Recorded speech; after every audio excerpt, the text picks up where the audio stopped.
水瓶座2021夏季塔羅運勢，先睇塔羅牌。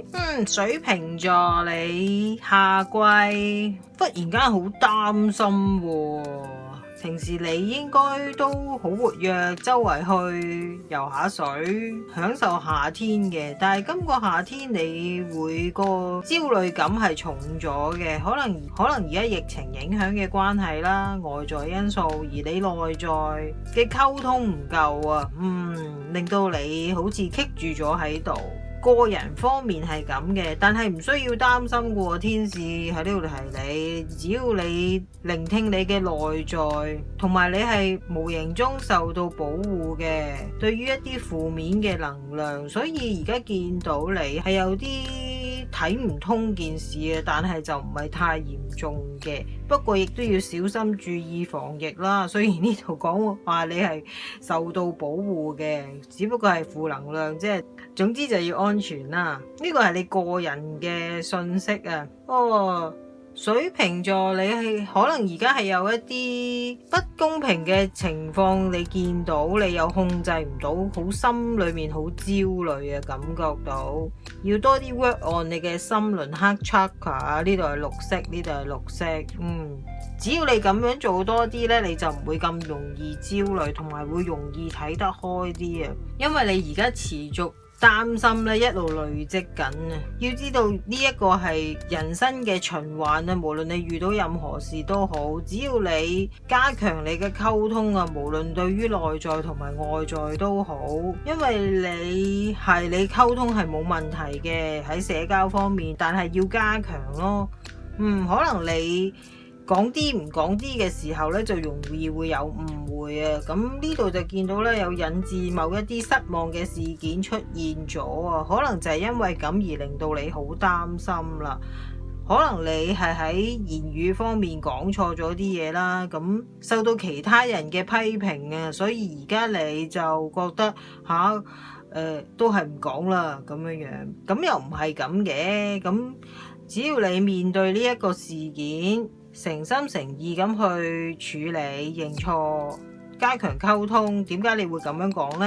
咁樣樣，咁人哋係會諒解嘅，可能未必全部人都會理解，但係起碼你可以練習改善你嘅溝通。喺工作方面，可能你就會有一啲束手無策嘅事情出現啦。咁就令到你嘅業績搞得唔好啦，同埋同人之間嘅相處有啲問題啊！你真係要俾多啲功夫喺溝通同埋交接嗰個位。可能你會覺得使唔使咁樣講啊？有時就係一定要咁樣講，如果唔係咁樣講嘅話呢，就會容易有誤會嘅。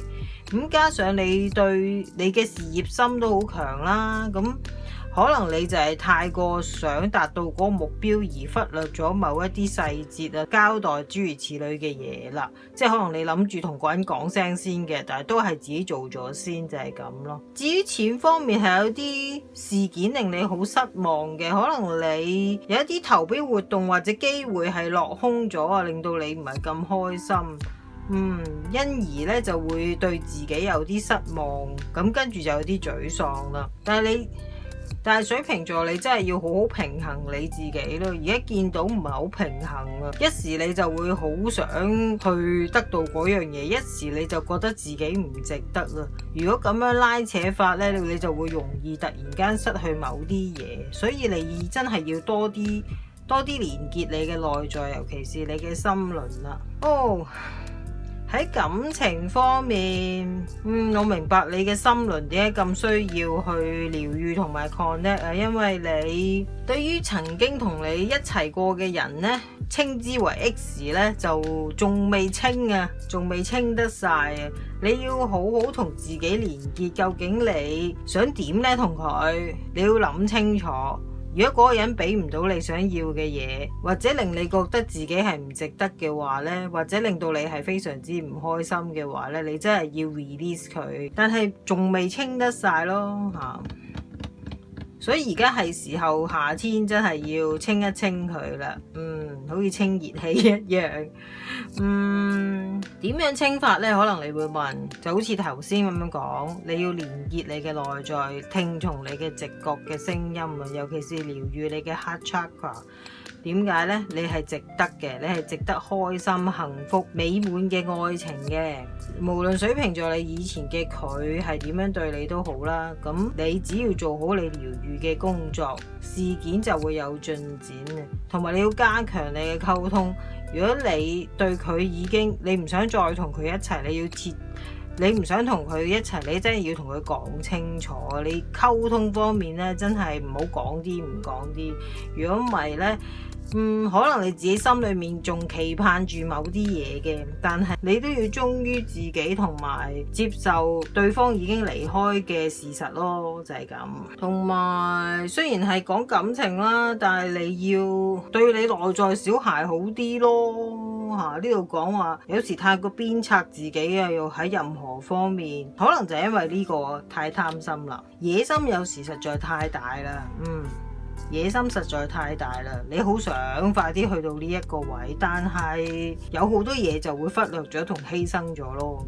所以夏季水瓶座，你係需要連結你嘅內在，療愈你嘅心輪啊！你係值得嘅，將以前嘅嘢抌晒佢，改善你嘅溝通，就唔會有誤會同埋不愉快事件發生啊！當然你都要平衡好你自己啦。雖然你係受到保護 protected 嘅，但係你都唔好懶，要多啲同你嘅內在小孩溝通呵護啊！如果唔係呢，你就會容易焦慮啊！就係咁啦，呢一個就係水瓶座2021夏季塔羅運勢嘅解說啊，希望你可以改善你嘅溝通，實踐目標之餘，亦都要留意細節，對自己嘅內在小孩好啲。呢個就係水瓶座2021夏季塔羅運勢嘅解說，希望可以幫到你啦。